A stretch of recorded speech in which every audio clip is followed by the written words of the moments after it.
अस्सलामुअलैकुम। जैसा कि ये न्यू बैच को मैं ट्रेनिंग देने लगा हूँ, इस टाइम मैं मोटरवे के ऊपर हूँ, M3 के ऊपर। वीडियो बनाने का मकसद है जिन भाइयों ने गाड़ी नहीं चलाई उनके लिए ये मैं इंफॉर्मेशन देने लगा हूँ।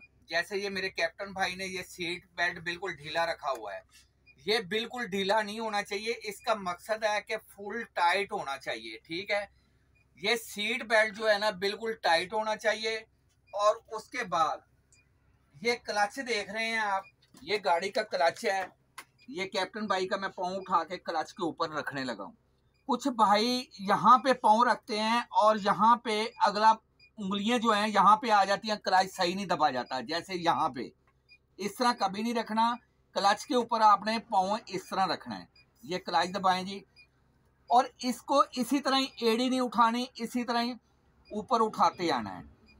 अब क्लच दबाएं जी, ये क्लच दबाया। उसके बाद ये देखें जी, ये गेयर हैं जी इसके, ये गेयर देख रहे हैं। ये पहला डायरेक्ट कभी नहीं लगाना, ये पहले तीसरा लगा दें या ये डायरेक्ट नीचे चौथा लगा दें। उसके बाद इसको मेरी तरफ दबाकर ये देखें, ये पहला गेयर लग गया। अब इसको इसी तरह दबाकर आप नीचे ले जाएं तो ये दूसरा गेयर लग गया। उसके बाद ये न्यूट्रल वाली जगह पे आ गया, अब ये तीसरा गेयर लग गया। उसके बाद ये चौथा गेयर लग गया। अब ये न्यूट्रल वाली जगह पर आकर ये जब अपनी तरफ खींचेगा तो ये ऊपर को पांचवा गेयर लग गया और ये नीचे छठा गेयर लग गया। ये अब मैंने न्यूट्रल किया, ये अब पहला गेयर लगाने लगा कैप्टन भाई। ये देखें, ये पहला गेयर लगा दिया जी। अब स्टीयरिंग पर हाथ रखा जी, हैंड ब्रेक खोलें। हैंड ब्रेक खोलने के बाद ये कैप्टन भाई को मैं सिखाने लगा हूँ कि इस गाड़ी के एक्सीलेटर के अंदर केबल नहीं है, इसके अंदर सेंसर लगे हुए हैं, केबल बिल्कुल नहीं है। अब ये आपने आराम आराम से क्लच छोड़ना है, आराम आराम से क्लच छोड़ना है, ठीक है जी। आराम आराम से क्लच छोड़ते जाएं, छोड़ते जाएं।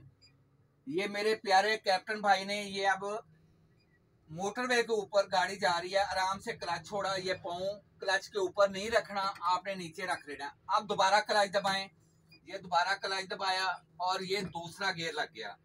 अब जैसे ही ये क्लच ऐसा ऐसा छोड़े, गाड़ी खुद ब खुद भागेगी। जैसे ही थोड़े से क्लच गाड़ी जोर लेती है, साथ ही एक्सीलेटर दे दें। अब आप एक्सीलेटर देते जाएं, इधर ही चलें, शोल्डर पे चलें। जब तक आपका चौथा गियर ना लगे एक्सीलेटर बढ़ाएं, एक्सीलेटर बढ़ाते जाएं, बढ़ाते जाएं।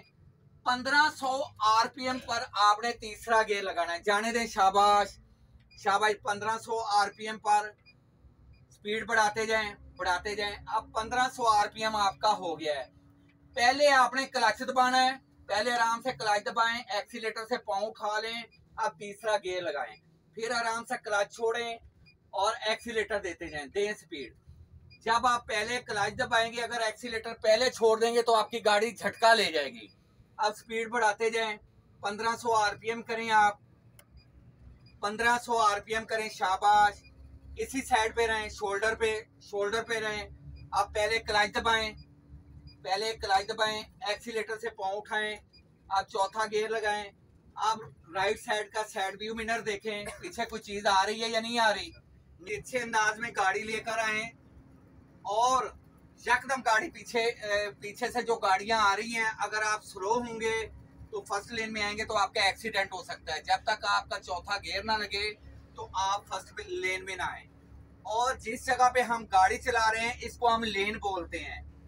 ये हमारी गाड़ी दरमियान में चलनी चाहिए, ये लाइनों के ऊपर नहीं चलनी चाहिए, लाइनों के साथ टच नहीं होनी चाहिए। ये गाड़ी जो है हमारी दरमियान में चलनी चाहिए, इसको हम लेन बोलेंगे। शाबाश, गाड़ी की स्पीड बढ़ाओ। 1500 आरपीएम अब आपका हो गया है। पांचवा गियर लगाओ जिस तरह मैंने बताया है, और गियर के ऊपर आपने हाथ इस तरह रखना है, जबकि इस तरह टेढ़ा नहीं रखना। ये मेरा कैमरामैन दिखा रहा है, ये देखें, गियर के ऊपर कुछ भाई इस तरह गियर पकड़ते हैं, ये गलत है। इस तरह गियर पकड़ेंगे तो कभी भी गलत गियर आपका नहीं लगेगा। दूसरा, जब आप गियर लगा लें तो फौरी स्टीयरिंग पर आप हाथ ले जाएं। इंशाल्लाह नेक्स्ट वीडियो की ट्रेनिंग की, यूटर्न के बारे में मालूमात की वीडियो मैं यूट्यूब चैनल पर अपलोड कर दूंगा।